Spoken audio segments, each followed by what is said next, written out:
नमः शिवाय मेरे प्यारे दोस्तों, आज हम हरतालिका तीज व्रत के कथा सुनेंगे। सूत जी कहते हैं, मंदार की माला से जिन पार्वती जी का केश पात्र अलकृत है और मुंडों की माला से जिन शिव जी का जटा अलकृत है, जो पार्वती जी दिव्य वस्त्र धारण की है और जो शिव जी दिगंबर नंगे हैं, ऐसी श्री पार्वती जी तथा श्री शिव जी को प्रणाम करता हूँ। रमणी कैलाश पर्वत के शिखर पर बैठी हुई श्री पार्वती जी कहती है, हे माहेश्वर, हमें कोई गुप्त व्रत या पूजन बताइए जो सब धर्मों से सरल हो, जिसमें परिश्रम भी कम करना पड़े लेकिन फल अधिक मिले। हे नाथ, यदि आप मुझ पर प्रसन्न हो तो विधान बताइए। हे प्रभु, किस तप या व्रत या दान से आदि मध्य और अंत रहित आप जैसे महाप्रभु हमको प्राप्त हुए। शिव जी बोले, हे देवी सुनो, मैं तुमको एक व्रत जो मेरा सरस और छिपाने योग है, लेकिन तुम्हारे प्रेम के वशीभूत होकर मैं तुम्हें बतलाता हूँ। शिव जी ने कहा, भारतवर्ष में जैसे नक्षत्रों में चंद्रमा, ग्रहों में सूर्य और ब्रह्मों में ब्राह्मण, देवताओं में विष्णु भगवान, नदियों में गंगा, पुराणों में महाभारत, वेदों में सामवेद और इंद्रियों में मन से सुने जिस व्रत के प्रभाव से तुमने मेरा आधा आसन प्राप्त किया है, वह मैं आप तुमको बतलाऊंगा, क्योंकि तुम मेरी प्रेयसी हो। भाद्रपद मास में हस्त नक्षत्र से युक्त शुक्ल पक्ष की तृतीया तिथि को उसका अनुष्ठान मात्र करने से स्त्रियां सब पापों से मुक्त हो जाती है। हे देवी, तुमने आज से बहुत दिनों पहले हिमालय पर्वत पर इस व्रत को किया था, यह वृतांत मैं तुमसे कहूँगा। पार्वती जी ने पूछा, हे नाथ, मैंने क्यों यह व्रत किया था, यह सब आपके मुख से सुनना चाहती हूँ।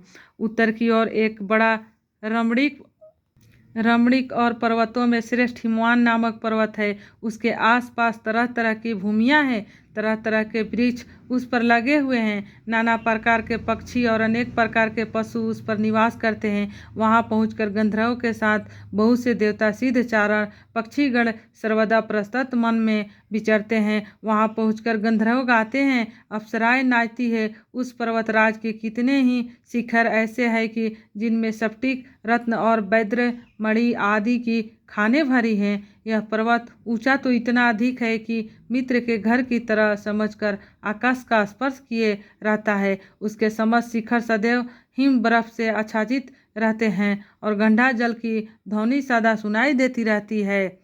हे पार्वती, तुमने बालय काल में उसी पर्वत पर तपस्या की थी। 12 वर्षों तक तुम उल्टी टंग कर केवल धुआं पीकर रही।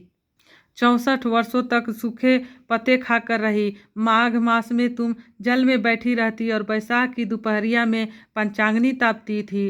श्रावण महीने में जल बरसता तो तुम भूखी प्यासी रहकर मैदान में बैठी रहती थी। तुम्हारे पिता इस तरह के कष्ट सहन को देखकर बड़ी दुखी हुए। वे चिंता में पड़ गए कि मैं अपनी कन्या किसको दूँ। उसी समय नारद जी वहां आ पहुँचे। मुनि श्रेष्ठ नारद जी उस समय तुम्हें देखने गए थे। नारद जी को देखकर गिरि ने अर्धपाद आसन आदि देकर उसकी पूजा की। हिमवान बोले, हे स्वामीन, आप किस लिए आए हैं? मेरा आहोभाग है, आपका आगमन मेरे लिए अच्छा है। नारद जी ने कहा, हे पर्वतराज सुनो, मैं भगवान विष्णु के भेजा हुआ आपके पास आया हूँ। आपको चाहिए कि यह योग कन्या रत्न किसी योग वर को दे। भगवान विष्णु के समान योग वर ब्रह्मा, इंद्र और शिव इनमें से कोई नहीं है, इसलिए मैं ये कहूँगा कि आप अपनी कन्या भगवान विष्णु को ही देवे। हिमवान ने कहा, भगवान विष्णु स्वयं मेरे कन्या ले रहे हैं और आप यह संदेश लेकर आए हैं तो मैं उन्हें अपनी कन्या दूंगा। हिमवान की इतनी बात सुनकर मुनिराज नारद आकाश में विलीन हो गए। वे पीताम्बर, शंख, चक्र और गदाधारी भगवान विष्णु के पास पहुँचे। वहाँ हाथ जोड़कर नारद जी ने भगवान विष्णु से कहा, हे देव सुनिए, मैंने आपके विवाह पक्का कर दिया। उधर हिमवान ने पार्वती के पास जाकर कहा कि हे पुत्री, मैंने तुम्हें भगवान विष्णु को दे डाला। तब पिता की बात सुनकर तुम बिना उतर दिए ही अपनी सखी के घर चली गई। वही जमीन पर पड़कर तुम बड़ी दुखी हुई, विलाप करने लगी। तुमको इस प्रकार विलाप करते हुए देखकर सखी बोली, तुम इतनी दुखी क्यों हो? इसका कारण बताओ। तुम्हारी जो कुछ इच्छा होगी मैं यथाशक्ति उसको पूरा करने की चेष्टा करूंगी, इसमें कोई संशय नहीं है। पार्वती बोली, मेरी जो कुछ अभिलाषा है उसे तुम प्रेम पूर्वक सुनो। मैं एकमात्र शिव जी को अपना पति बनाना चाहती हूँ, इसमें कुछ भी संशय नहीं है। मेरे इस विचार को पिताजी ने ठुकरा दिया, इससे मैं अपने शरीर को त्याग दूंगी। पार्वती की इस बात को सुनकर सखियों ने कहा, शरीर का त्याग न करो, चलो किसी ऐसे वन को चलो जहाँ पिता को पता न लगे। ऐसी सलाह कर तुम वैसे वन में जा पहुँची। उधर तुम्हारे पिता घर घर तुम्हें खोजने लगे। दूतों द्वारा भी खबर लेने लगे कि कौन देवता आखिर मेरी पुत्री का हरण करके ले गया। उन्होंने मन ही मन कहा, मैं नारद जी के आगे प्रतिज्ञा कर चुका हूँ कि अपनी पुत्री भगवान विष्णु को दूंगा। ऐसा सोचते सोचते हिमवान मूर्छित हो गिर गए। गिरिराज को मूर्छित देखकर सब लोग हाहाकार करते हुए दौड़ पड़े। जब होश आया तो सब पूछने लगे कि हे गिरिराज, आप अपनी मूर्छा का कारण बतलाइए। हिमवान ने कहा, आप लोग मेरे दुख का कारण सुने ना, मालूम कौन मेरी कन्या को हरण करके ले गया। ऐसा नहीं हुआ तो उसे किसी काले सांप ने काट लिया या सिंह खा गए होंगे। हाय हाय, मेरी बेटी कहाँ गई? किसी दुष्ट ने मेरी पुत्री को मार डाला। ऐसा कह वे वायु के झोंकों से कांपते हुए वृक्ष के समान कांपने लगे। इसके बाद हिमवान तुम्हें वन वन खोजने लगे। वह वन भी सिंह, भालू, हिंसक जंतुओं से बड़ा भयानक हो रहा था। तुम भी अपनी सखियों के साथ उस भयानक वन में चलती चलती एक ऐसी जगह जा पहुंची जहां एक नदी बह रही थी। उसके रमणीक तट पर एक बड़ी सी कंदरा थी। तुमने उसी कंदरा में आश्रम बना लिया और मेरी एक बालकामयी प्रतिमा बनाकर अपनी सखियों के साथ निराहार रहकर मेरी आराधना करने लगी। जब भाद्रपद शुक्ल पक्ष की हस्तयुक्त तृतीया तिथि प्राप्त हुआ तब तुमने मेरा विधिवत पूजन किया और रात भर गीत व्याधि से मुझे प्रसन्न करने में बिताया। उस व्रतराज के प्रभाव से मेरा आसन डगमगा उठा, जिसमें मैं तत्काल उस आस्थान पर जा पहुंचा जहां पर तुम अपनी सखियों के साथ रहती थी। वहां पहुंचकर मैंने तुमसे कहा कि मैं तुम पर प्रसन्न हूँ। बोले, क्या चाहती हो? तुमने कहा, मेरे देवता, यदि आप मेरे ऊपर प्रसन्न हैं तो मेरे पति बने। मेरे तथास्तु कहकर कैलाश पर्वत पर वापस आने पर तुमने वह प्रतिमा नदी में प्रभावित कर दी। सखिया का साथ उस महाव्रत का पारण किए हिमवान भी तब तक उस वन में तुम्हें खोजते हुए आ पहुँचे। चारों दिशाओं में तुम्हारी खोज करते करते वे व्याकुल हो चुके थे, इसलिए तुम्हारे आश्रम के समीप पहुँचे ही गिर पड़े। थोड़ी देर बाद उन्होंने नदी के तट पर दो कन्याओं को सोते हुए देखा। देखते ही उन्होंने तुम्हें छाती से लगा लिया और बिलख कर रोने लगे। फिर वो पूछा, पुत्री, तुम सिंह, बेयार्द आदि जंतुओं से भरे इस वन में क्यों आ पहुंची? पार्वती ने उत्तर दिया, हे पिताजी, मैंने पहले ही आपको अपने शिव जी के हाथों सौंप दिया था। आपने मेरी बात टाल दी, इससे मैं यहाँ चली आई। हिमवान ने सत्वाना दी कि हे पुत्री, मैं तुम्हारे इच्छा के विरुद्ध कुछ न करूँगा। वे तुम्हें अपने साथ ले घर आवे और मेरे साथ तुम्हारा विवाह कर दिए। इसी से तुमने मेरा आदर्शन पाया। तब से आज तक किसी के सामने मुझे व्रत प्रकट करने का अवसर नहीं प्राप्त हुआ। हे देवी, मैं यह बताता हूँ कि इस व्रत का हरतालिका नाम क्यों पड़ा। तुमको सखिया हर ले गई थी, इसी से हरतालिका नाम पड़ा।